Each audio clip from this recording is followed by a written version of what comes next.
I know कि अब board exam है बच्चों, बहुत कम समय बचा है और वो जो तुम्हारा टेंशन है ना वो अभी एक्सट्रीम लेवल पे पहुंच गया होगा। लेकिन आज अभी इस वीडियो के अंदर में, बहुत इंपॉर्टेंट वीडियो के अंदर में, मैं तुम्हें बहुत सारे इंसाइट्स देने वाला हूं तुम्हारे बोर्ड एग्जाम 2023 के बारे में, पूरे कॉपी चेकिंग प्रोसेस के बारे में, जिससे कि भाई तुम्हारा टेंशन खत्म हो जाए। और अभी सीबीएसई क्या सोच रही है बोर्ड एग्जाम 2023 के बारे में, कॉपी चेकिंग प्रोसेस के बारे में मैं तुमसे शेयर कर दूं। तो ये बहुत इंपॉर्टेंट वीडियो है, बल्कि मुझे कहना चाहिए the most most most important video है बोर्ड एग्जाम 2023 के लिए। तो इस वीडियो के लिए लाइक बनता है, शेयर बनता है, because we have taken this topic at the right moment. और वैसे भी बहुत समय से बच्चे मुझे कह रहे थे कि सर समझ में नहीं आता है कि किस तरह से कॉपियां चेकिंग होती हैं या क्या होता है। और इस बार का तो वैसे भी बहुत कंफ्यूजन है, क्योंकि 2 साल कोविड के बाद में जो है वो नॉर्मल प्रोसेस में कॉपी चेकिंग होने वाला है। तो देखो भाई, अभी का बोर्ड एग्जाम का जो तुम्हारा सिनेरियो है वो कैसा होने वाला है। पहला बात, एक एनुअल एग्जाम है, ये तुम लोग जानते हो, फरवरी में अभी तक डेट एक्सपेक्टेड रखा गया है 15 फरवरी के बाद से। लेकिन देखो, कॉपी चेकिंग प्रोसेस के लिए ना सीबीएसई इस बार थोड़ा सा जहां स्ट्रिक्ट हुई है वहीं लीनियंट भी है। मतलब जहां हार्ड है वहां सॉफ्ट भी है। मतलब अब तुम बोलोगे सर थोड़ा सा कंफ्यूज हो रहे हैं। देखो भाई, सीबीएसई ने अपने पैटर्न को चेंज किया है। 2 साल बड़ा अजीब थे। अभी वाले जो बच्चे निकले हैं उनके 2 एग्जाम्स हुए थे, टर्म 1 टर्म 2, ये तुम लोग को मालूम होगा। लेकिन अब इस वक्त जो अभी सिनारियो है उसको देखते हुए सीबीएसई ने कुछ गाइडलाइंस जो है वो सीबीएसई ने जारी कर दिया है for the copy checkers, for the superintendents, for the coordinators. मतलब सबके लिए एक गाइडलाइन जारी किया गया है। क्योंकि देखो भाई, मामला क्या है तुमको भी मैं बता दूं, शायद तुमको पता भी होगा कि मैं कॉपी चेकिंग प्रोसेस का बहुत लंबा समय से मैं हिस्सा रहा हूं। सीबीएसई में इस चीज में मैं काफी लंबे समय से रहा हूं, and for that I can tell you very deep things. देखो भाई क्या होता है, देखो, कॉपी चेकिंग प्रोसेस एक स्टेज नहीं है, ठीक है। और जो अभी इस वक्त जो गाइडलाइंस जारी किया गया वो क्यों जारी किया गया, सो दैट कि देखो, एक बात है, एक एग्जाम भले ही तुम्हारा मान लेते हैं फरवरी में हो रहा है या मार्च में होता है, एक मार्च एग्जांपल लेता हूं मैं, मार्च से एग्जाम शुरू होता है, तो क्या तुम मतलब बिलीव कर सकते हो कम से कम 3 महीना पहले से सीबीएसई इन चीजों की तैयारियां कर रही होती है। बहुत सारे प्रोसेस होते हैं, बहुत सारे स्टेजेस होते हैं, ठीक है। अब यहां पे सीबीएसई ने क्या किया है, जैसा मैंने अभी तुमको बताया कि गाइडलाइंस जारी कर दिया है, मार्किंग स्कीम जारी किया है, स्टेप्स जारी किया है कि भाई सीबीएसई का जो कॉपी चेक होगा वो कैसे होगा, किन बेसिस पे होगा। चलो मैं तुमको इस पूरे चीज को तुमको बहुत ही अच्छे तरीके से और इजीएस्ट मैनर पे मैं तुमको समझा देता हूं, ठीक है। देखो भाई, अभी तुम्हारा कॉपी चेकिंग प्रोसेस जो है वो कह सकते हो मल्टी लेवल्स पे चेक होने वाला है। एक कोई स्टेप पॉइंट नहीं होगा, कई डिफरेंट स्टेजेस से होकर के तुम्हारे कॉपीज जो हैं वो गुजरेंगी। ये मत सोचना कि सिर्फ एक कॉपी चेकर है, सपोज मान लो मैं कॉपी चेक कर रहा हूं तो सिर्फ मैं ही तुम्हारा कॉपी चेक करूंगा, ऐसा बिल्कुल भी नहीं है। तो अपना प्रेशर जो है वो थोड़ा सा डाउन करो। अब इसी चीज को देखो, दूसरे लोग गलत ढंग से भी समझा सकते हैं कि भाई कई लेवल्स पे कॉपी चेक होगा तो तुम्हारे मार्क्स कटने के खतरा बढ़ जाएगा, ये हो जाएगा, वो हो जाएगा। देखो, जिनका काम डराना होता है उनका काम डराना होता है, लेकिन I am not that kind of person. मैं तुम्हें वो बातें बता रहा हूं जो एक्चुअल में होती है और जो इस बार होने वाली है, ठीक है। तो सबसे पहले जो तुम्हारा स्टेज है कि भाई जो तुम्हारा कॉपी है ना, वो कॉपी तुम्हारा जो है वो कुछ इस तरह का है, सपोज मान लेते हैं, ठीक है।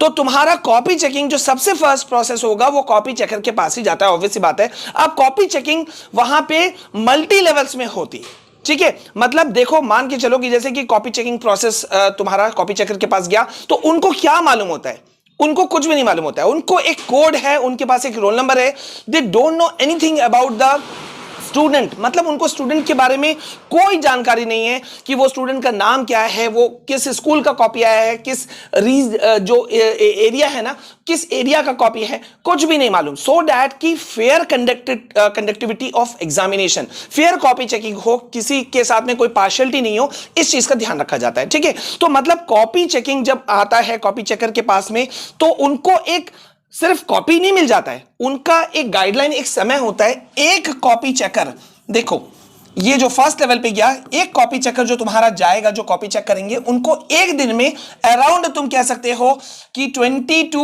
अराउंड, लगभग मैं एक एग्जांपल दे रहा हूं, 20 to 30, not more than this. इससे ज्यादा कॉपी चेकिंग के लिए उनको नहीं दिया जाता है एक दिन में। और इनका ड्यूरेशन जो होता है वो रहता है 10 बजे से लेकर के लगभग तुम कह सकते हो 4 बजे शाम तक, बीच में गैप के अलावा, खाना खाने का टाइम के अलावा। तो मतलब इतने समय में उनको सिर्फ 25 से 20-30 कॉपियां चेक करनी होती है। अब तुम बोलोगे सर इतना समय मिल रहा है और इतना कम कॉपी चेक हो रहा है। देखो यार, तुम्हारे फ्यूचर का सवाल है, तुम्हारा मार्क्स का सवाल है, तुम्हारे मार्क्स काटे नहीं जा सकते। तुम्हारे ऐसा नहीं है कि कहीं से हमने ज्यादा दे दिया, कहीं से कम कर दिया, ऐसा नहीं होता है। तो इसी वजह से यहां पे अच्छा, अभी जैसा मैंने बताया कि भाई तुमको जो कॉपी चेकर्स को जो मिला, अब उनको एक मार्किंग स्कीम, एक गाइडलाइन जो दिया जाता है, इनको एक गाइडलाइन प्रोवाइड कराया जाता है कि भाई इस गाइडलाइन के थ्रू ही आपको, इसके आसपास ही आपको चलना है।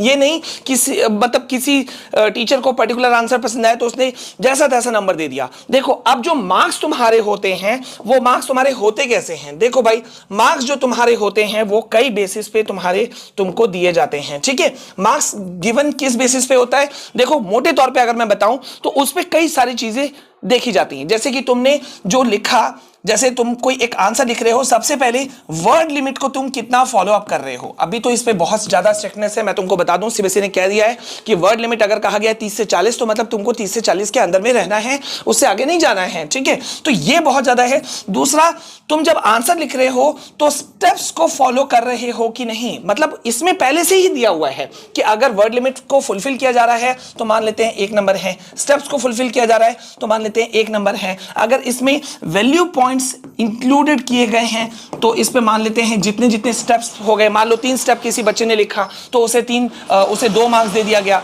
ठीक है, 2 पॉइंट्स दे दिया गया, 2 मार्क्स, पॉइंट्स नहीं सॉरी, मार्क्स। ठीक है, जैसे कि इस पे भी डायग्राम बना दिया गया तो इस पे भी मान लेते हैं कि आधा या 1 नंबर रखा गया है। इस तरह से एक फिक्स होता है कि एक पर्टिकुलर क्वेश्चन, ये एक क्वेश्चन है, ठीक है, इस क्वेश्चन के अंदर में ये 4 चीजें जो फुलफिल करेगा तो उसको टोटल इतना मार्क्स मिलेगा।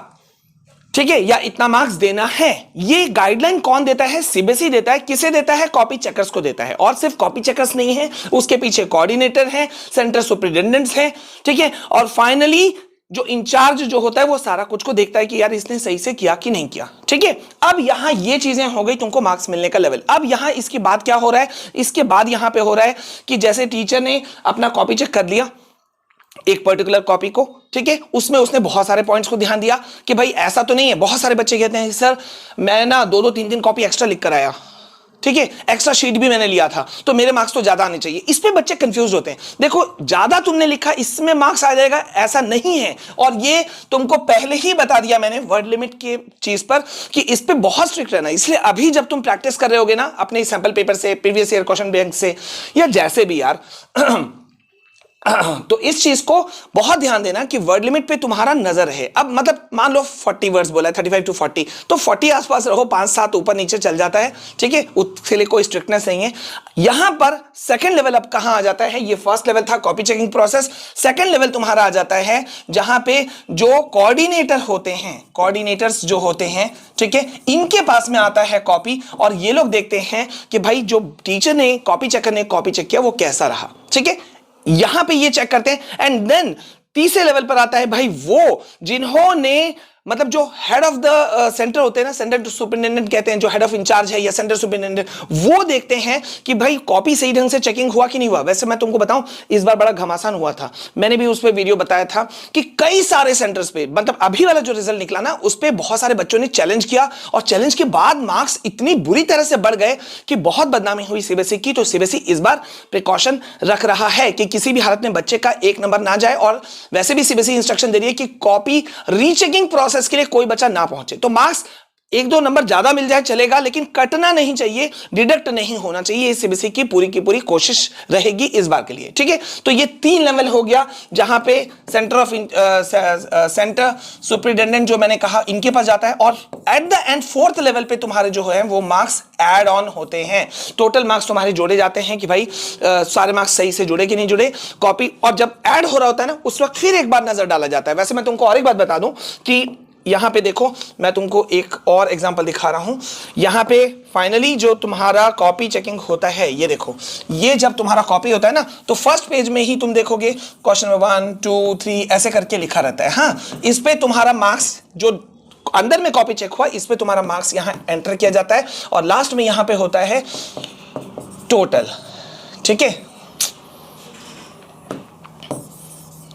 ठीक है, एक सेकंड, हाँ देखो यहां पे तुम्हारा आता है टोटल ऐड होकर के, फिर जितना मार्क्स होता है वो यहां हो जाता है फाइनली। ठीक है, सो मतलब कहने का ये हुआ इस बार स्ट्रिक्टनेस ज्यादा है किस चीज के लिए? इस चीज के लिए कि भाई तुम्हारा मार्क्स ना कटे, तुमको रीचेकिंग में ना जाना पड़े, कॉपी को चैलेंज ना करना पड़े, तुम्हें बच्चे किसी स्टूडेंट को ये ना लगे कि भाई मेरा मार्क्स जो था वो बहुत ज्यादा था, अच्छा होना चाहिए था, लेकिन मेरा मार्क्स कट गया। ठीक है, क्योंकि देखो कॉपी रीचेकिंग प्रोसेस से बहुत लोग सोचते हैं सीबीएसई को फायदा होता है, लेकिन जो झंझट होता है ना, और उस पर भी कोई बच्चा अगर कोर्ट पहुंच जाता है तो वो और ज्यादा मुसीबत होता है।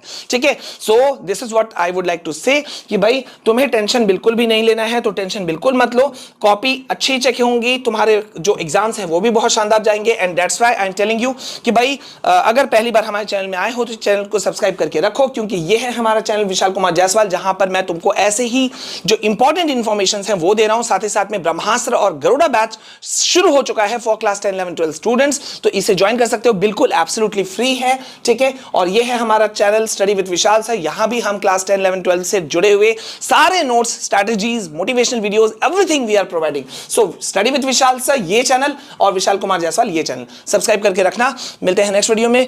कोई और कंफ्यूजन हो तो मुझे जरूर बताना कि क्या कंफ्यूजन है। आई वुड लाइक कि भाई मैं जहां से भी जैसे भी करके तुम्हारे इश्यूज को सॉल्व कर सकूं, मैं जरूर करूंगा। अभी के लिए बस इतना, मिलते हैं नेक्स्ट वीडियो में। जय हिंद, जय भारत।